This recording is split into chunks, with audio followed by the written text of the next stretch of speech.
რა არის? ახალი ტელეფონი მაქვს, გუშინ ვიყიდე. მოგწონს? მოიცა, ცოტა ხნის წინ არ დაიწყო ფულის აგროვება? 1 წელია ვაგროვებ და მაინც არ მაქვს საკმარისი ფული.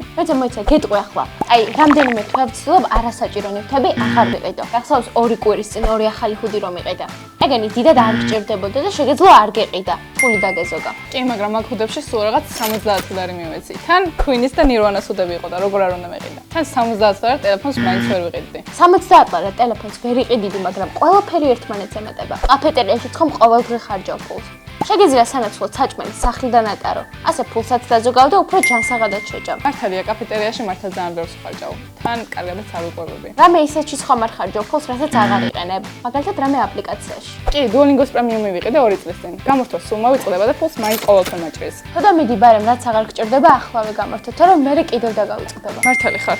ისე მოსში ხარ წავიდეთ, ნახე, კაი ფასდეკლები. სიმართლე თუ გაინტერესებს, მგონი ახალი არაფერი მჭირდება და მარტო ფასდეკლების გამოყიდვაც არ ღირს. ძალიან ბევრი ნივთი დამიგროვდება, რომელსაც არც გამოვიყენებ და საბოლოოდ ბევრად მეტ ფულსაც დავხარჯავ. შეგჭირდება რამე? რაღაცები კი მინდა, მაგრამ წინასწარ ჩამოვწერ სიას, რომ ზედმეტი ნივთები არ შემომეყიდოს. ხო, ეგ კარგი აზრია.